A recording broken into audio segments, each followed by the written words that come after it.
ჩემო ძვირფასებო, მოგესალმებით კიდევ ერთხელ ყველას და ყველას მადლობას მოგიხდით თქვენი აქტიურობისთვის, თქვენი კომენტარებისთვის და მინდა რაღაც განსხვავებული დაშლა გავაკეთო, რომელიც იქნება ჩვენი ქვეყნის საქართველოს, ასე ვთქვათ, განვიხილო, როგორ განვითარდება საქართველოში, ჩვენს ქვეყანაში პოლიტიკური პროცესები, ეკონომიკური პროცესები და საზოგადოებაში, საზოგადოების სოციალური სფერო, ეს სამი სფერო, მოკლედ განვიხილოთ 2025 წლის ბოლომდე რა ტენდენციები იქნება და ვნახოთ რა როგორ დასრულდება ეს წელი ჩვენი ქვეყნის ცხოვრებაში და ვნახოთ რა იქნება, რა ცვლილებები იქნება, ხო, რაღაც ძალიან დიდი ცვლილებები მიმდინარეობს ამჟამად, არის რაღაც გარკვეული მოძრაობები, ნახოთ ზოგადად როგორ განვითარდება, ის იქნება ზოგად ჭრილში განხილული ჩემო ძვირფასებო, თუ გაინტერესებთ მსგავსი თემა, დარჩით ჩემთან ერთად და ვნახოთ რაც გვიჩვენებს არო ხო, ანუ განვიხილოთ ესე იგი პოლიტიკური ვითარება, ამჟამად და წლის ბოლომდე როგორ განვითარდება, ეკონომიკური მდგომარეობა და სოციალური სფერო. მაშასე ვნახოთ პირველი კითხვა, ამჟამინდელი პოლიტიკური ვითარება საქართველოში. ამჟამინდელი პოლიტიკური ვითარება საქართველოში. როგორია ამჟამინდელი პოლიტიკური ვითარება საქართველოში? ნუ თუ არ გამოჩნდება, მე რა კარტებიც ამოვა დაგანახეთ ჩემო ძვირფასებო. შემდეგი კითხვა, ფარული ძალები ან ინტერესები, რაც მოქმედებს პოლიტიკურ ვითარებაზე, რა არის ეს ფარული ძალები და ინტერესები, რაც მოქმედებს პოლიტიკურ ვითარებაზე? შემდეგ ამოვაბრუნებ, ხო ჩემო კარგებო და როგორ განვითარდება პოლიტიკური სურათი 2025 წლის ბოლომდე, როგორ განვითარდება ეს პოლიტიკური გადავდოთ გვერდით შემდეგ. ახლა ეკონომიკური მდგომარეობა, ქვეყნის ეკონომიკური მდგომარეობა, საქართველოს ეკონომიკური მდგომარეობა. ამჟამად ფონი როგორია, ხო, ფონი როგორია? შემდეგი კითხვა. ძირითადი ფაქტორები, რაც ეკონომიკას ამოძრავებს ან აფერხებს. ძირითადი ფაქტორები, რაც ეკონომიკას ამოძრავებს ან აფერხებს. შემდეგ, ეკონომიკური ტენდენციები, როგორ იქნება ეკონომიკური ტენდენციები წლის ბოლომდე. გადავდოთ ესეც გვერდით და შემდეგი სფერო, სოციალური სფერო. სოციალური სფერო, ნახოთ, საზოგადოების განწყობა, სოციალური სტაბილურობა ამჟამად როგორია საქართველოში. შემდეგ, მთავარი სოციალური გამოწვევები, ხო? ეს უმუშევრობა, ემიგრაცია, პროტესტები, ღირებულებები, ვნახოთ რას გვიჩვენებს აქ. და როგორ შეიცვლება სოციალური მდგომარეობა და საზოგადოების კლიმატი ზოგადად 2025 წლის ბოლომდე, 2025 წლის ბოლომდე როგორ შეიცვლება. მაშასე. გადავდეთ ამასაც გვერდით და დავიწყოთ რაც პირველი კითხვა, რაც იყო ამჟამინდელი პოლიტიკური მდგომარეობა, ხო? ამჟამინდელი პოლიტიკური მდგომარეობა, პაჟი პენტაკლის, შემდეგ ფარული ძალები ან ინტერესები, სიკვდილის არკანი და როგორ განვითარდება პოლიტიკური სურათი 2025 წლის ბოლომდე, როგორ განვითარდება ხმლის 7-იანი, ჩემო ძვირფასებო. ხო, ну, ესე იგი, რა შემიძლია გითხრათ. ამჟამად პენტაკლის პაჟის არკანით მიმდინარეობს, ასე ვთქვათ, რაღაც ახალი ფიგურების შემოსვლა პოლიტიკაში, რაღაც ახალი იდეების განხორციელება, როგორც ჩანს, რაღაც ამ საკითხთან დაკავშირებით, ხო, ცდილობენ, რომ ესე იგი ხელისუფლება ცდილობს ამჟამად, რომ რაღაც პოლიტიკური წრეები, ან ვისაც არის ეს ყველაფერი დამოკიდებული, საზოგადოებას აჩვენოს, რომ რაღაც სწორი არჩევანით მიდის, ხო, სწორი არჩევანით მიდის, რაღაც არის ამ პოლიტიკური მუშაობისთვის რაღაც მზაობა, რომ რაღაც სიახლე იყოს და სიახლე და რაღაც როგორ გითხრათ იცით სიახლეზე მუშაობა, ხო, რაღაცნაირად სწორი არჩევით, სწორი რაღაც ორიენტირებით იყოს ნაბიჯები გადადგმული, ხო? ანუ პოლიტიკური წრეებიც ცდილობენ თავი მოაწონოს საზოგადოებას, ასე ვთქვათ, სწორი არჩევანით, რაღაც პოლიტიკური ენით რომ ვთქვათ, ჩემ ძვირფასებო, მე დავამატებ ამას კონკრეტულად აქ რაზე მიგვანიშნებს პენტაკლის პაჟი, რაზე მიგვანიშნებს. ანუ ფაქტია, რომ რაღაც მუშაობა ამ საკითხთან დაკავშირებით, რომ რაღაც სიახლე შემოიტანონ პოლიტიკაში არის, ხო? არის, ნახოთ რა იქნება. დამატებითი არკანი. პენტაკლის ორიანი ამობრუნებულ მდგომარეობაში. კი ბატონო, იცით როგორი მდგომარეობა, ესე იგი, რას მიანიშნებს ეს? მიანიშნებს იმას, რომ ხელისუფლება ყველანაირად ცდილობს რაღაც ბალანსის შენარჩუნებას.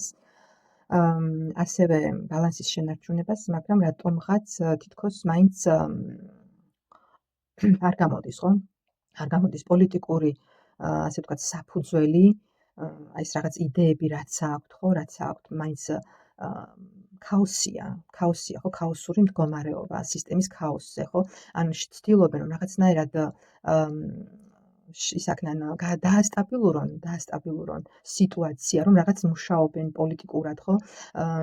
რომ სტაბილურობა შეინარჩუნონ, მაგრამ არ გამოსდით ეს, მაინც არის ქაოსი. ქაოსი.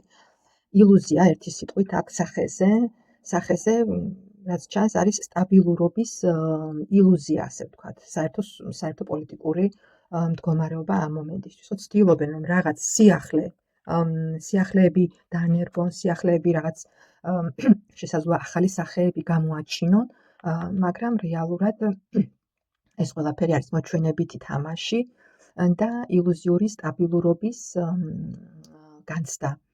იმის რომ ითო ყველაფერი წესრიგშია და ყველაფერი სტაბილურად არის. ცდილობენ რაღაც ბალანსის შენარჩუნებას, მაგრამ ფაქტია, რომ არ გამოსდით, ჩემ ძვირფასებო. აი ეს არის ამჟამინდელი პოლიტიკური ვითარება. ნახოთ რა ფარული ძალები ან პროცესები მოქმედებენ პოლიტიკის კულისებს მიღმა, ხო? რაც მოქმედებს ამჟამად და ამოვიდა სიკვდილის არკანი, ტრანსფორმაციის არკანი. ტრანსფორმაციის არკანს აუცილებლად დავამატებ, რაზეა საუბარი. ტრანსფორმაციის არკანი რაზე მიმანიშნებს ტრანსფორმაციის არკანი და განდეგილი ამოვიდა, ჩემო ძვირფასებო, განდეგილი. ესე იგი, რა ხდება?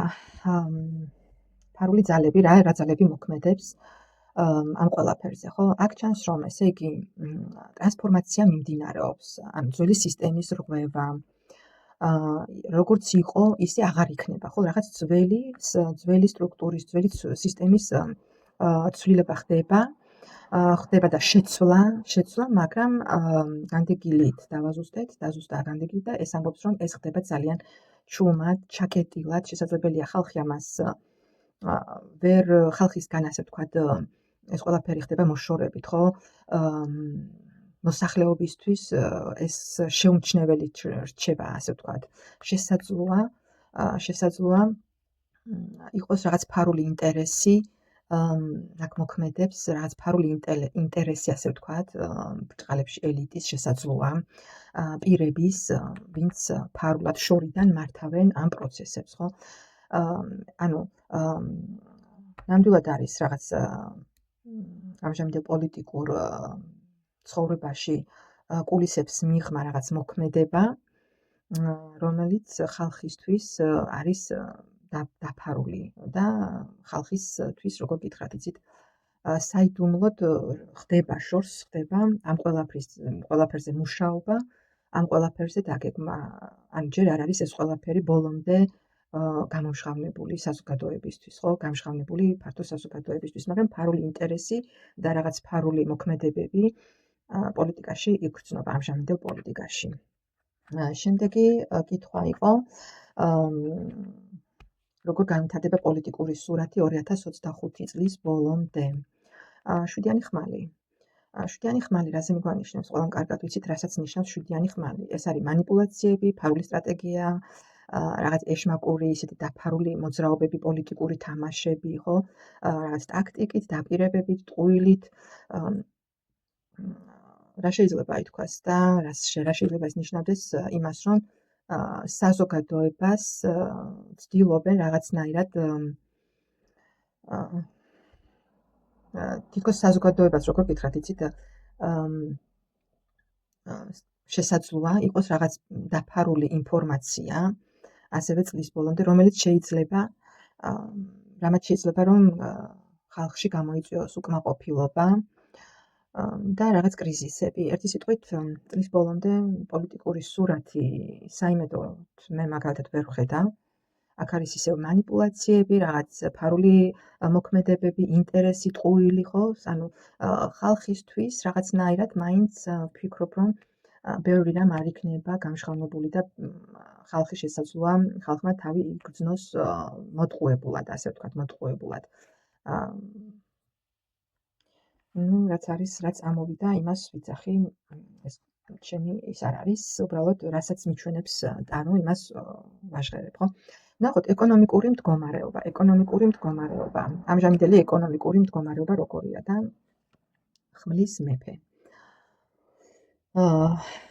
ესე იგი, რაზე მოგანიშნებს? ეკონომიკა, ხმლის მეფე შესაძლოა იყოს რაღაც სტრატეგიული მოქმედება, ეკონომიკა იმართება ცივად, რაციონალურად, შესაძლოა იყოს რაღაც მიდგომები ისეთი, რომ თითქოს ყველაფერი კანონიერად არის წესრიგშია ყველაფერი და მკაცრად კონტროლდება. ეს კარტი არ მიგვანიშნებს ხო კეთილდღეობაზე, ამჟამინდელ მდგომარეობაზე. აქ არის, როგორ გითხრათ, იცით, ეს არკანი მიუთითებს იმას, რომ საჭირო ზომები, რაც უნდა იყოს მიღებული, ამაზე კონტროლი მიდის. და მე აქ ამჟამად ეკონომიკური თვალსაზრისით ეს არკანი არ არის ხო ეკონომიური ფინანსურად სტაბილურობის და როგორ გითხრათ სიუხვის არკანი ხო აქ არის უბრალოდ საუბარი იმაზე რომ ძალიან მკაცრად კონტროლდება და ეს პროცესები ეკონომიკური პროცესები ერთი სიტყვით ვფიქრობ რომ აქ მაინც არის რთული ეკონომიკური მდგომარეობა სახეზეა. ნახოთ, შემდეგი კითხვა. ძირითადი ფაქტორები, რაც ეკონომიკას ამოძრავებს ან აფერხებს, ხო, ძირითადი რომელი ფაქტორები მოქმედებს ეკონომიკაზე დადებითად და ან რა შეიძლება იყოს შემაფრე. ქვეყნის ეკონომიკის ბირთვი ისევ არის პენტაკლის დედოფალი, ჩემო ძვირფასებო, მატერიალური ფასეულობები, ხო? პენტაკლის არის მიწა, სოფლის მეურნეობა, ადგილობრივი რესურსები შეიძლება იყოს, ხო? რაც გაგვაჩნია რეალურად. შიდა ბაზრის გაცლიერება, მაგრამ რა გითხრათ, ეს არის ძირითადი ფაქტორი, რაც ეკონომიკას ამოძრავებს. შიდა რესურსი, მიწა და როგორ გითხრათ, შეიძლება იყოს რაღაც ჩართულობა, ასევე ადამიანური რესურსის ჩართულობა. ეკონომიკის ტენდენციები 2025 წლის ბოლომდე როგორი იქნება? 2025 წლის ბოლომდე და სამიანი ხმალი, ჩემო ძვირფასებო. აქ რა შემიძლია გითხრათ, ეკონომიკური რესურსი კი არსებობს, მაგრამ ჯერ არ არის ბოლომდე გამოყენებული, ჯერ არ არის კიდევ სრულად ათვისებული ის რესურსი, რაც ქვეყანას აქვს, ხო? რა შეიძლება აფერხებდეს. კი გვაქვს რესურსი, მაგრამ სრულად არ არის ათვისებული ის რესურსი, რაც გვაქვს ქვეყანას. და შემდეგი წლის ბოლომდე როგორ იქნება ეკონომიკური მდგომარეობა და სამიანი ხმალი. სამიანი ხმალი ეს არის ტკივილი, იმედგაცრუება, გულის ტკენა, ხშირად რაღაც დანაკარგი, ხო? ეკონომიკური კრიზისი წლის ბოლომდე შესაძლოა ხელისუფლება და არ ვიცი, არის რაღაც ნაბიჯები იდგმება, მაგრამ საზოგადოებისთვის ეს არ იქნება შესამჩნევი, ხო? შესამჩნევი წლის ბოლომდე მაინც იქნება ფინანსური, ასე ვთქვათ, კრიზისი, ხო? ეს შესაძლოა იყოს ფასების მომატება, გაუფასურება, რაღაც პროდუქტის, ასე ვთქვათ, პროდუქტის კი არა, ლარის გაუფასურება და ფაქტიურად ფასები რომ იმატებს, ალბათ ეს ტენდენცია წლის ბოლომდე შეიძლება იყოს უფრო მეტად შესამჩნევი. ეკონომიკა მნიშვნელოვან, ასე ვთქვათ, ხალხისთვის, მოსახლეობისთვის ეკონომიკური ტვირთი იგრძნობა ასევე, ხო? საბანკო სფეროში შესაძლოა იყოს გაიზარდოს საზოგადოებაში ვალი, რაღაც ფინანსური ვალდებულებები, ხო? ანუ დიდად რომ თქვა, რომ ფინანსურად, ეკონომიკურად დასტაბილურდება წლის ბოლოსკენ რაღაც იქნება ცვლილება ხალხისთვის, ხალხის სასიკეთოდ ვფიქრობ, რომ ამის მოლოდინი არ უნდა გქონდეს, ჩემო ძვირფასებო, თუმცა რაღაც მუშაობას კი არის, რაღაც რო გააკონტროლონ, რაღაც კაცრად, ხო, რაღაც რო რესურსი შეინარჩუნონ და არ დავარდეს ყველაფერი, მაგრამ ფაქტის სახეზეა, რასაც გვიჩვენებს ტარო, მე იმას ვაჟღერებ, ჩემო ძვირფასებო, მინდა გითხრათ, რომ არანაირად არ ვარ პოლიტიკურ ცხოვრებით, ასე ვთქვათ, ჩვეულებრივი მოქალაქე ვარ, რომელსაც როგორც ყველას აღელვებს თავისი ქვეყნის ბედი, არანაირად პოლიტიკურად ასე დაინტერესებული პირი არა ვარ, რომ და არც ვარ პოლიტიკურ სფეროში აქტიურად ჩართული, უბრალოდ მაღელვებს მეც ჩემი ქვეყნის ბედი ისევე როგორც ყველას და ის მდგომარეობა საზოგადოებრივი და სოციალური, რასაც უყურებ, ჩემ კარგებო. ისე რომ არ იფიქროთ, რომ რაიმე დაინტერესება მაქვს და პროგნოზს, რასაც ტარო მიჩვენებს, მე იმას ვაჟღერებ, ხო, როგორც ენერგიები, როგორც მოდის ჩემამდე. მოდი ვნახოთ შემდეგი კითხვა. როგორია ხალხის ამჟამინდელი განწყობა, რას განიცდის საზოგადოება? დაკიდებული კაცი. დაკიდებული კაცი, რაზე მიმანიშნებს, ჩემო ძვირფასებო, მე დავაზუსტებ, მოდი, მაინც დაკიდებული კაცი, საზოგადოება, ხალხი თავს გრძნობს თითქოს რაღაცნაირად გამომწყდებლად უძლურ მდგომარეობაში. დაკიდებული კაცი, რასაც სარკანი, რასაც გვეუბნება, ხო? თითქოს აი დაჭერილია, ხო, დაჭერილად, პროცესები გაჩერებულია, ხო, გაჩერებულია და უძლურად თითქოს რომ აი ხალხს არ შეუძლია თითქოს აი ესე დაუცველად არ შეუძლია რაღაცის შეცვლა. გაჩერებულია, ხო, გაჩერებულია, ვერ მოქმედებს საზოგადოება, ის განწყობა როგორია, უმოქმედო მდგომარეობაში. მაინც რაზე მეგვანიშნებს, დავაზუსტოთ. კვერთხის დედოფალი და კვერთხის ტუზი უკუღმა ამობრუნებულ მდგომარეობაში. იცით როგორი მდგომარეობა საზოგადოებაც, ანუ თითქოს შინაგანად გრძნობს იმას, რომ აი ცვლილების სურვილი აქვს საზოგადოებას, რომ შეიცვალოს რაღაც, გამოსწორდეს რაღაც, მაგრამ უკუღმა ამობრუნებული ტუზი კვერთხი აჩენს რაღაც დაბრკოლებების, ასე ვთქვათ, შეგრძნებას, ხო?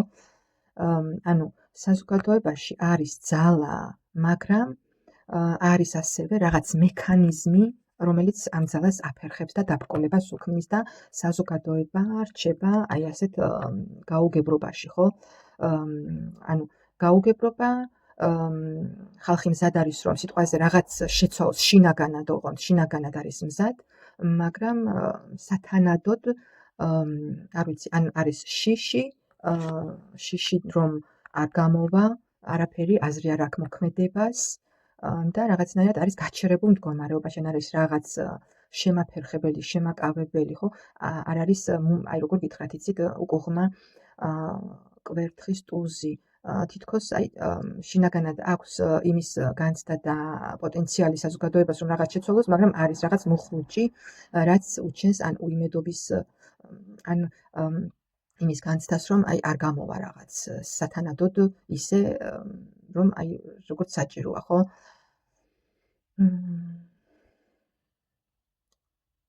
სამწუხარო არა ამ რაც ხდება. ხალხი მზად არის მოძრაობისთვის, მაგრამ არ არის სათანადო ან მომზადება, ან არ ვიცი, ან შესაძლოა ლიდერი არ არის, რომ წაუწყვეს ამ ხალხს საზოგადოებას და აი ეს მუხტი ბოლომდე გაიყვანოს, ან რაღაც არის შემაფერხებელი ერთი სიტყვით საზოგადოებას, რაც ამოხრუჭებს. ვნახოთ, რა სოციალური პრობლემებია ყველაზე მწვავე, ხო? ანუ სოციალური გამოწვევა.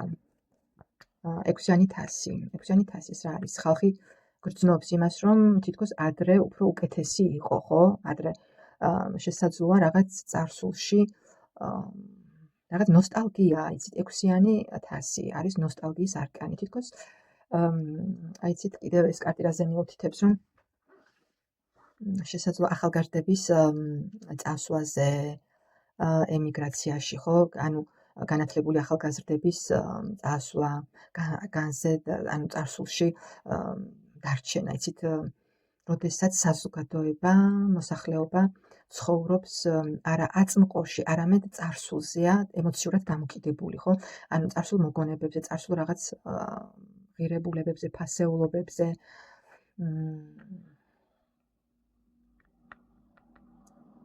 რაღაც ნოსტალგიური დამოკიდებულება და ასევე ფიქრი იმაზე, რომ აი წარსულში თითქოს რაღაცნაირად უფრო უკეთესი იყო.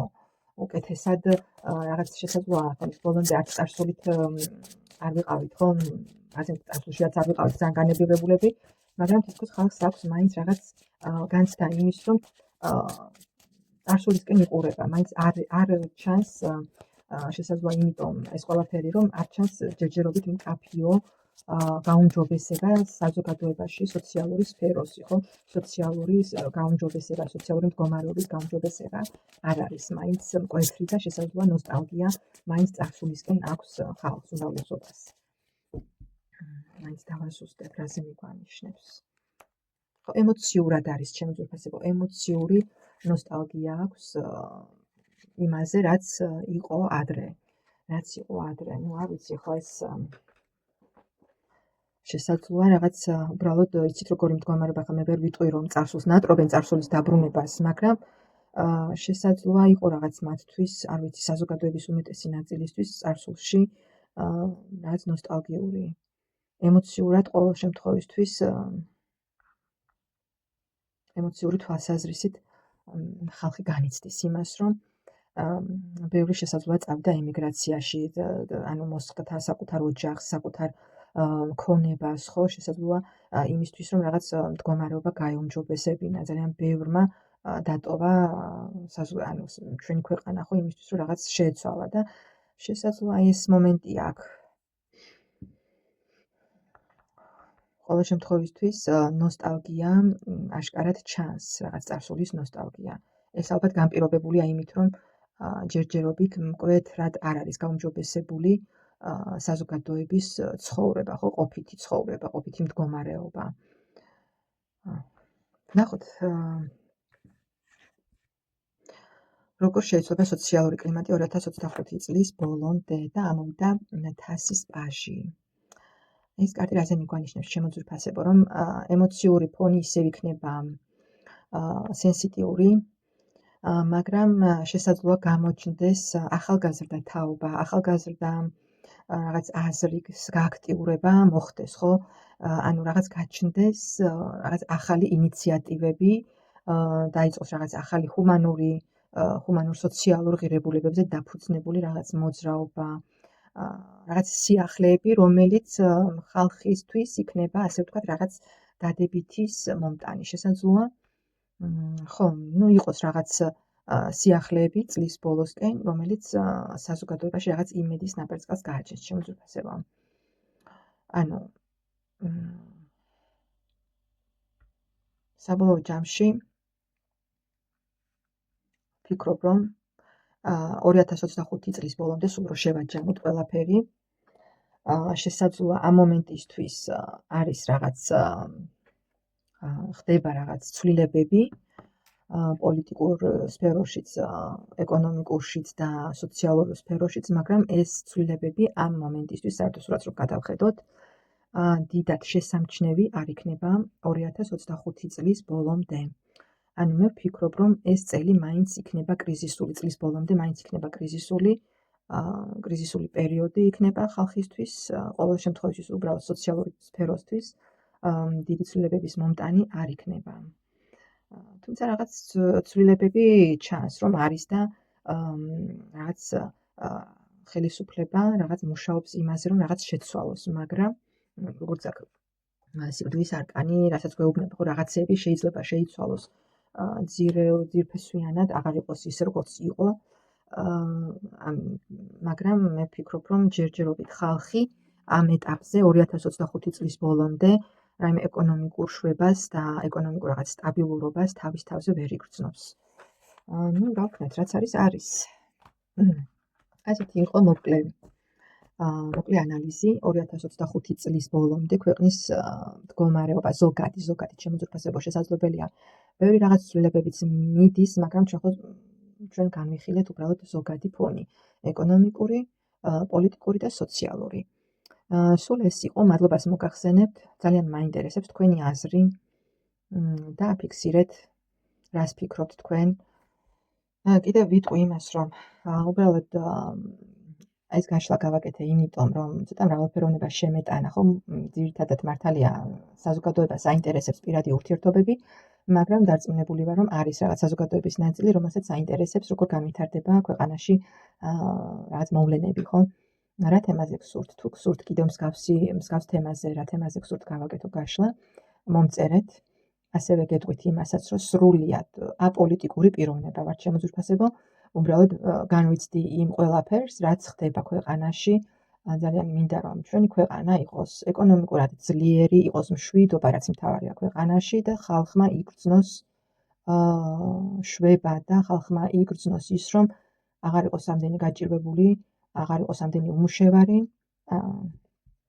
სულ ეს არის, რაც მააღელვებს და რაც მინდა, რომ იყოს ჩვენი ქვეყანა ერთიანი, ძლიერი და თავისუფალი. მადლობას მოგახსენებთ და ნახვამდის.